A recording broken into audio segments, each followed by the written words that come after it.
YCP 11 సీట్లకే పరిమితమైపోయిన రాష్ట్రంలో అత్యంత ఘోర పరాజయం పాలయ్యి ప్రతిపక్ష హోదాకు నోచుకోకపోయినా వాళ్ళ అహంకారం మాత్రం తగ్గల. చింత చచ్చినా పులుపు చావలేదని ఇంకా తామే అధికారంలో ఉన్నామనే భ్రమలతో అటు ప్రజల మీద కావచ్చు, లేదా ఇప్పుడు కూటమి నాయకుల మీద కావచ్చు, ముఖ్యంగా చంద్రబాబు గారి మీద కావచ్చు ఇష్టం వచ్చిన విమర్శలు చేస్తున్నాడు. తాజాగా అంబటి రాంబాబు మాట్లాడినటువంటి కొన్ని బూతు పదాలు అనేవి ఇప్పుడు తెలుగుదేశం పార్టీ కార్యకర్తలు కావచ్చు, ఆ నాయకులు కావచ్చు ఆగ్రహం వ్యక్తం చేయడానికి కారణమయ్యాయి. వాస్తవానికి అంబటి రాంబాబు అసలు వాడకూడని పదాలు ముఖ్యంగా చంద్రబాబు గారి మీద వాడటంతో ఇప్పుడు అది తీవ్ర రణరంగంగా మారింది. చంద్రబాబుని ఒక బూతు పదం, ఆ బూతు పదం ఏంటనేది నేను మీకు వీడియోలోనే వినిపిస్తా. ఎప్పుడైతే ఆ బూతు పదం మాట్లాడాడో టీడీపీ శ్రేణులు కూడా ఆగ్రహావేశాలకు లోనే. ఎందుకంటే వాళ్ళ అధినేతను ఒక బూతు పదం మాట్లాడి తొడగొట్టి ఎవడొస్తాడో రండి చూసుకుందామంటే కార్యకర్తలు ఊరుకుంటారా? సో కార్యకర్తలు ఆగ్రహావేశం వ్యక్తం చేశారు. వాస్తవానికి అంబటి రాంబాబు గుడిలో పూజ చేసుకుని తన దారిని తాను వెళ్ళిపోవాలి. కానీ గుడిలో పూజ చేసుకోవటమే కాకుండా అక్కడ తెలుగుదేశం పార్టీ ఏర్పాటు చేసినటువంటి ఫ్లెక్సీలను తొలగించే కుట్రకు తెరదీయటంతో అది గ్రహించినటువంటి పోలీసులు కావచ్చు, టీడీపీ శ్రేణులు కావచ్చు ఆ ఫ్లెక్సీలు తొలగించకుండా వాళ్ళు అడ్డు నిలబడ్డారు. అదే సమయంలో అంబటి రాంబాబు కావాలని టీడీపీ శ్రేణులను రెచ్చగొడుతూ చంద్రబాబు నాయుడిని బూతు పదాలతో విరుచుకుపడి ఈరోజు ఒక రకమైనటువంటి సీన్ క్రియేట్ చేశాడు. ఖచ్చితంగా తెలుగుదేశం పార్టీ శ్రేణుల ఆగ్రహావేశానికి అంబటి లోనయ్యాడు, అందులో సందేహమే లేదు. గతంలో చంద్రబాబు గారి సతీమణిని నిండు అసెంబ్లీలో అవమానిస్తే దాని ఫలితమే ఈరోజు మీకు ప్రతిపక్ష హోదా కూడా రాకపోవటం. అలాంటిది ఇప్పుడు అదే చంద్రబాబు గారిని, ముఖ్యమంత్రి హోదాలో ఉన్నటువంటి చంద్రబాబు గారిని ఒక బూతు పదం మాట్లాడటం అంటే అత్యంత దారుణమైన విషయం. ఇదేదో సీక్రెట్గా జరిగిందో, 4 గోడల మధ్య జరిగిందో కాదు.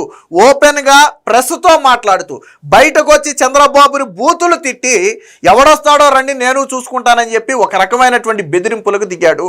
వాస్తవానికి అక్కడ పోలీసులు చాలా క్లియర్గా పరిస్థితి కొంచెం క్రిటికల్గా ఉంది, మీరు వెళ్ళిపోవాలని చెప్పి నచ్చ చెప్పారు. డ్రైవర్కి నువ్వు కారుది అని కారుకి ఖాళీ చేసి కారుని వెళ్ళిపోమని చెప్తే కావాలని వెళ్లకుండా అంబటి రాంబాబు అక్కడ రెచ్చగొట్టి బూతు పదాలు మాట్లాడాడు. ఇప్పుడు టీడీపీ ఎంటైర్ కార్యకర్తలందరూ కూడా ఇప్పుడు అంబటి మీద తీవ్ర ఆగ్రహావేశాలతో ఉన్నారు. అంబటి గన ఇలాగే నోరు జారితే ఖచ్చితంగా నాలికను చీలేస్తాం. అంబటి రాంబాబుని ఏదో సినిమాలో ఇటీవల చూసాం కదా మనం, గంజాయి బ్యాచ్ కావచ్చు లేదా రప్పా బ్యాచ్ కావచ్చు ఏ రకమైనటువంటి ట్రీట్మెంట్ ఇచ్చారో అంబటి రాంబాబుకు కూడా అదే ట్రీట్మెంట్ నడి రోడ్డు మీద గల్లా పట్టి ఈడ్చికెళ్లే రోజు వస్తుందని చెప్పి హెచ్చరించారు. వాస్తవానికి ఓడిపోయామన్న ఫ్రస్ట్రేషన్లో వీళ్ళు ఏం మాట్లాడుతున్నారు వీళ్ళకే తెలియట్లా. ఒకసారి అంబటి రాంబాబు ఎంత నీచంగా మాట్లాడాడు ఒకసారి క్లియర్గా వినండి మీరు.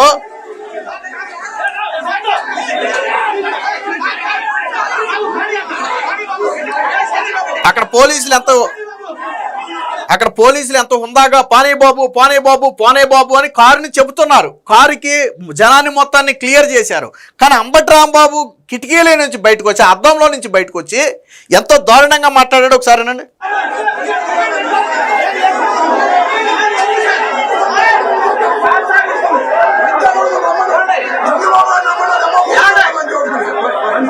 సో లంజా కొడుకులు అనే ఒక పదం వాడాడు. చంద్రబాబును రమ్మను, వాడి అమ్మ మొగుడిని రమ్మను, లంజా కొడుకుల్ని రమ్మని ఒక పదం వాడాడు.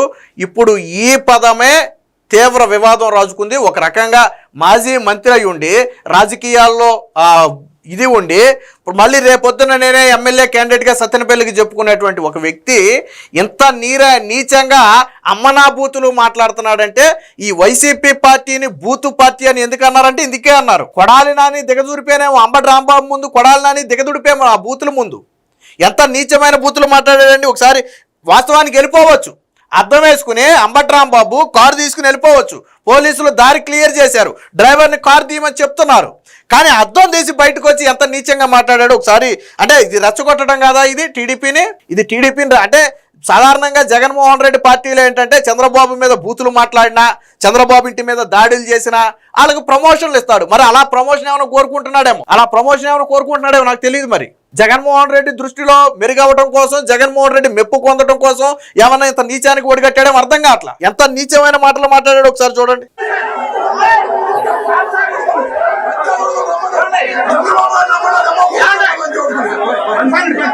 సో చంద్రబాబుని రమ్మను వాడమ్మ మొగుడిని రమ్మను లంజా కొడుకులని అత్యంత నీచమైన భాషలో మాట్లాడాడు. అంబటి రాంబాబు నా నోటింతే, నా నోటి దోలింతే, నేను ఇలాగే మాట్లాడతాను అంటే భవిష్యత్తులో అంబటి రాంబాబు మాట్లాడటానికి నాలిక లేకుండా టీడీపీ కార్యకర్తలు చీరేస్తారు.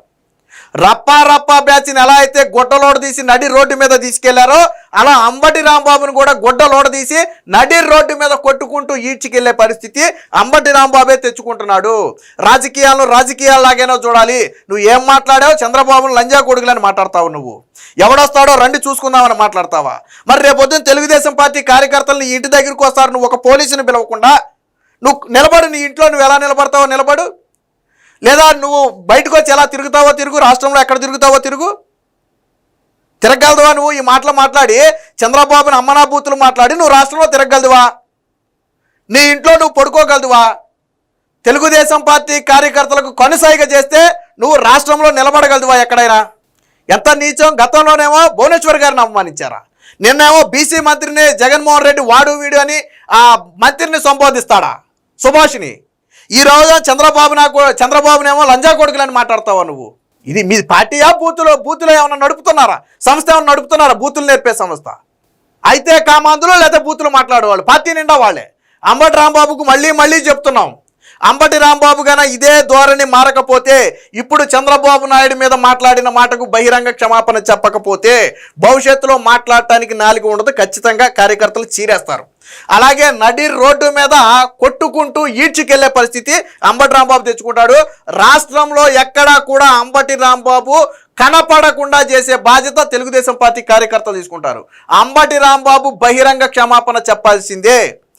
అక్కడ నిన్నేమైనా కొట్టారా, తిట్టారా, నిన్నేం చేశారు? ఒకవేళ టీడీపీ కార్యకర్తలు చుట్టుముట్టారు అయితే నీకు పోలీసులు రూట్ క్లియర్ చేశారు, నీ వాహనాన్ని తీయమని చెప్పారు, నీ డ్రైవర్ని ముందుకు కదలమని చెప్పారు, నువ్వు డ్రైవర్ని బండి ఆపమని చెప్పి నువ్వు అద్దం తీసి బయటకు వచ్చి మీడియాతో చంద్రబాబుని లంజా కొడుకని మాట్లాడావంటే మరి నిన్నేమనాలి? నీకు ఎంత బొలుపు అనాలి? నీకు అంటే నీ బొలుపు ఏంటి? అసలు కారణం ఏంటి? అంటే ఏమీ చేయలే చంద్రబాబు నాయుడు మెతక, ఆయన ఏం చేయలేనే ఏంటి? చంద్రబాబు నాయుడు మెతకే కావచ్చు, కానీ కార్యకర్తలు మెతక కాదు, చీల్చి కారం పెడేస్తారు. ఎక్కడ దొరికితే అక్కడ చీల్చి కారం పెడేస్తారు. నువ్వు మాట్లాడిన మాట తప్పు. రాజకీయ విమర్శలు 100 కాదు 1000 చేయండి, తప్పులేదు. రాజకీయ విమర్శలు 100 కాదు 1000 చేయండి, తప్పులేదు. కానీ నువ్వు మాట్లాడిన మాట తప్పు. నువ్వు రెచ్చగొట్టావు. అక్కడ ఎవడొస్తాడో రండి చూసుకుందామని చెప్పి నువ్వు రెచ్చగొట్టావు. అక్కడ తెలుగుదేశం పార్టీ కార్యకర్తలు వస్తారు. ఇప్పుడు అక్కడ నువ్వు అక్కడ నిలబడతావా? ఒక పోలీసుని ఇంటి ముందు పెట్టుకోకుండా నువ్వు నిలబడగలవా? మళ్ళీ మాట్లాడటానికి ఆ నోరు కూడా లేకుండా చేస్తారు తెలుగుదేశం పార్టీ కార్యకర్తలు. దీన్ని జగన్మోహన్ రెడ్డి ఎలా సమర్థిస్తాడో కూడా చూస్తాం. దీన్ని గతంలో నిన్ను అనని ఒక పదానికి నువ్వు ఆ రోజు ఏం చేసావు? నువ్వు పట్టాభి ఇంటి మీద దాడి చేయించావా లేదా? నన్నంటే నా కార్యకర్తలకు కోపం రాదా అన్నావా లేదా? మరి ఇప్పుడు చంద్రబాబు నాయుడు అంటే టీడీపీ కార్యకర్తలకు కోపం రాదా? ఆ రోజు పట్టాభి ఇంటి మీద పట్టాభి కారు మీద దాడి చేయించావు కదా. బోసిడీకి అనే పదానికి అర్థమే తెలియదు, కానీ నన్నేదో తిట్టాడని చెప్పి, నన్నేదో బూతు పదం అన్నాడని చెప్పి నీకు నువ్వుగా ప్రొజెక్ట్ చేసుకున్నావు కదా. ఈరోజు అంబటి రాంబాబే స్వయంగా బూతు పదం అన్నాడు. మరి ఏం చేయాలి? అంబటి రాంబాబు కాళ్ళు చేతులు ఎరగొట్టొద్దా ఈరోజు? అంబటి రాంబాబు ఇంటి మీద నువ్వు కారు మీద దాడి చేయొద్దా ఈరోజు? చేద్దామా? మరి ఆ రోజు నువ్వు చేయించింది అదే కదా. దానికి పెట్టిన పేరేంటి? కార్యకర్తలకు కోపం రాదా నన్నంటే? మరి ఇప్పుడు తెలుగుదేశం పార్టీ కార్యకర్తలకు కోపం రాదా? అంబటి రాంబాబు బహిరంగ క్షమాపణ చెప్పాల్సిందే. చెప్పకపోతే పరిస్థితులు అందుకు అనుగుణంగానే ఉంటాయి. చంద్రబాబు నాయుడు కూడా ఆపలేడు. చంద్రబాబు నాయుడు మెతక ఆయనేం చేయడు అని చాలామంది అనుకుంటున్నారు. కానీ ఇప్పుడు ఈ విషయంలో బహిరంగ క్షమాపణ చెప్పకపోతే అంబటి రాంబాబుని చంద్రబాబు నాయుడు కూడా కాపాడలేడు. నేను చెప్తున్నా, టీడీపీ కార్యకర్తల నుంచి చంద్రబాబు నాయుడు కూడా అంబటి రాంబాబుని కాపాడలేడు. నువ్వు మాట్లాడిన మాట తప్పు. 40 ఏళ్ళు రాజకీయంలో ఉండి 4 సార్లు ముఖ్యమంత్రిగా ఉండి ఇప్పుడు రాష్ట్రానికి ముఖ్యమంత్రి అయినటువంటి ఒక వ్యక్తిని పట్టుకుని లంజా కొడుకంటావు నువ్వు. ఎంత బలిసి కొట్టుకుంటే కాకపోతే నువ్వు ఈ మాట మాట్లాడతావు? నువ్వు నీకు ఎంత కొవ్వు పడితే నువ్వు ఇంత మాట మాట్లాడుంటావు? నీకు ఎంత కండ కావరం ఉంటే నువ్వు ఇంత మాట మాట్లాడుంటావు? నీకు ఎంత జీ బలుపు ఉంటే నువ్వు ఇంత మాట మాట్లాడుంటావు? నువ్వు ఆ కొవ్వు, కండ కావరం, జీ బలుపు అన్నీ కూడా తెలుగుదేశం పార్టీ కార్యకర్తలు తగ్గిస్తారు. నువ్వు బహిరంగ క్షమాపణ, నేను మాట్లాడింది తప్పేనని బహిరంగ క్షమాపణ చెప్పకపోతే మళ్ళీ మాట్లాడటానికి నాలిక అనేది ఉండదు, చీల్చి కారం పెడతారు. అలాగే నడి రోడ్డు మీద కొట్టుకుంటూ తీసుకెళ్తారు నిన్ను. నడి రోడ్డు మీద కొట్టుకుంటూ రప్పా బ్యాచ్కి ఇచ్చారు కదా ట్రీట్మెంట్. అలాంటి ట్రీట్మెంట్ గొడ్డలు లేకుండా నేను నడి రోడ్డు మీద తీసుకెళ్ళి అలాంటి ట్రీట్మెంట్ ఇచ్చే రోజు వస్తుంది. అంబటి రాంబాబు 100కు 100% బహిరంగ క్షమాపణ చెప్పాల్సిందే. దీన్ని కవర్ చేసే ప్రయత్నం సాక్షి చేసినా, వైసీపీ చేసినా, ఎవరు చేసినా అలాంటి ఫలితాలే మీకు ఉంటాయి. అంతేగాని అంబటి రాంబాబు, నేను చూసేందాక సాక్షిలో అంబటి రాంబాబు మీద టీడీపీ శ్రేణులు దాడి అంట. ఏం చేశారా దాడి? అక్కడ నీ కాన్వాయ్ వెళ్ళిపోవడా దారి క్లియర్ చేశారు. ఎక్కడ చేశారు దాడి?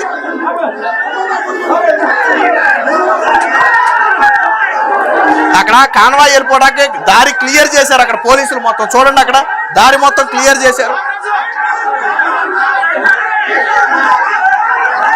నువ్వు దారి క్లియర్ చేస్తే ఎందుకు వెళ్ళాలి? నువ్వు టీడీపీ శ్రేణులు పెట్టిన ఫ్లెక్సీలు పెట్టాల్సిన అవసరం నీకేముంది? టీడీపీ శ్రేణులు పెట్టిన ఫ్లెక్సీలు పెట్టడానికి మీరెవరు? తప్పు పెట్టారా, అబద్ధం పెట్టారా? సిటీ రిపోర్ట్లో ఇచ్చిందే కదా పెట్టారు. ఎందుకు పెట్టాలా అంటే కావాలని రెచ్చగొట్టి జగన్మోహన్ రెడ్డి దృష్టిలో పడటం కోసం ఈరోజు అంబటి రాంబాబు నీచానికి దిగాడు. ఖచ్చితంగా అంబటి రాంబాబు మీద అటు ప్రభుత్వ పరంగా చర్యలు తీసుకోవాలి. అంబటి రాంబాబు కూడా బహిరంగ క్షమాపణ చెప్పాలి. నాది తప్పు అయిపోయిందని చెప్పి బహిరంగ క్షమాపణ చెప్పని పక్షంలో తర్వాత జరగబోయే పరిణామాలకు అంబటి రాంబాబే బాధ్యత వహించాలి.